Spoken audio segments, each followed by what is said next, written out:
What the fuck is up? What's up, my people?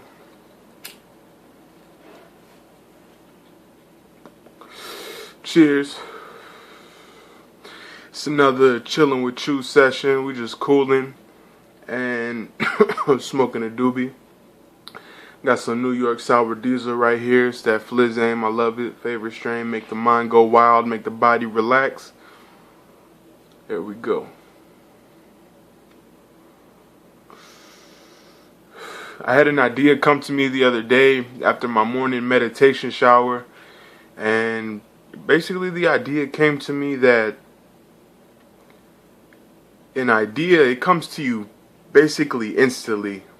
As soon as an idea comes to you, it's instant. Basically, you have your mind wrapped around the whole concept.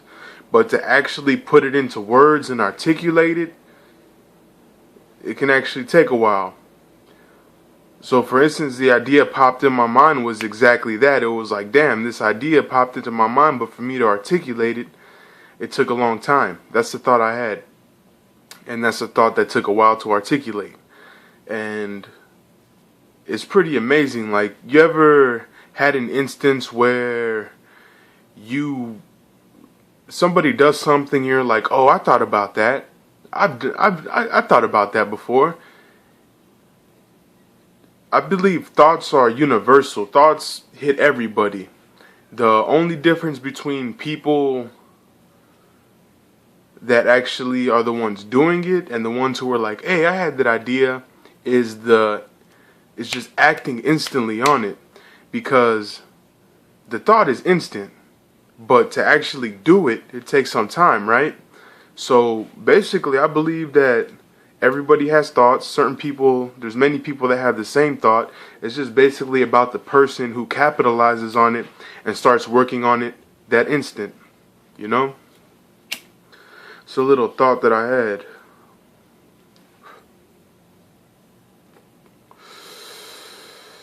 It's that stoner thought. Maybe I was stoned out my mind from my morning wake and bake session, but it was pretty profound, and I'm thankful for thoughts like that. I'm thankful when things hit me like that and I'm able to gain a more broad realization of life and, yeah, just gain perspective and dive a little more deep.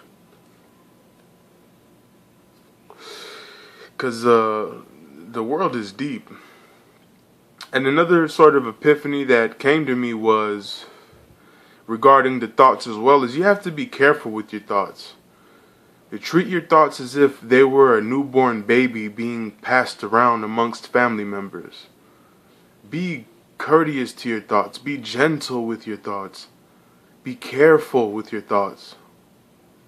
Appreciate, admire your thoughts. Don't abuse them. Don't hurt them. Don't allow the negative ones to take hold of you. That's a fucking lesson right there. Inner wisdom. Tap into that shit.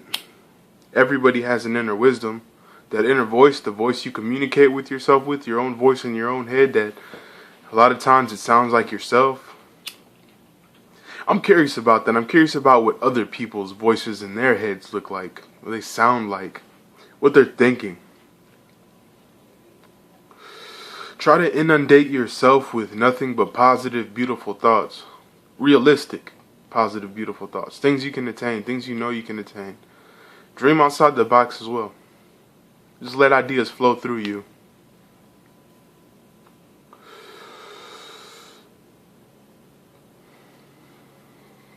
I like that. I like the fact that we choose the way that we think. We choose our perceptions on life. We choose,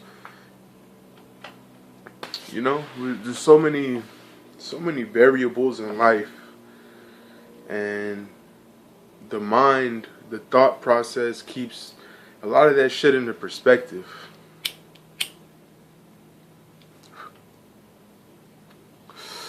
It's all about how you view the world, man.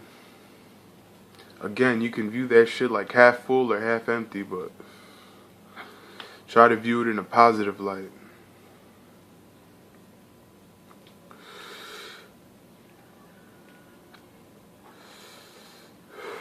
Because the world can, it can seem dark sometimes.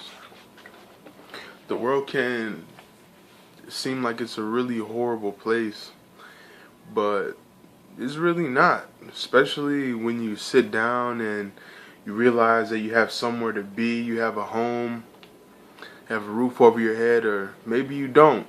And if you don't, strive to get those things. Strive to be self-sufficient and help others along the way as much as you can. This is a journey I'm on. I just want to be self-sufficient, self-reliant. I don't want to rely on nobody unless I seek advice, and then yes, I rely on somebody. But usually I rely on the world to be my teacher. I rely on everyday occurrence to be my teacher. I just let things unfold and I take in lessons. This shit started when I was probably about 18 or so. Maybe. Yeah, starting around that time. I discovered Joe Rogan podcast, the Joe Rogan Experience. And basically he confirmed a lot of things that I felt as gut instinct. And it was a beautiful thing. Joe Rogan is basically like my father that wasn't there. He's basically a person that I look up to and that I want to model myself after. You know? And Joe Rogan probably would not take much credit for that. But, hey, Joe Rogan, man, thanks a lot, brother. Thanks a lot. You don't fucking know me. I don't fucking know you. I'm not creepy here. I ain't trying to touch your dingling. But, hey, bro, man, you showed me a lot. And he's also introduced me to a great amount of different characters that I can relate with. Bert Kreischer, Joey Diaz. You got Brian Redband in the mix. Fucking crazy ass Brian Redband. Tony Hitchcliffe, all them motherfuckers, man. I love all those characters that I've been introduced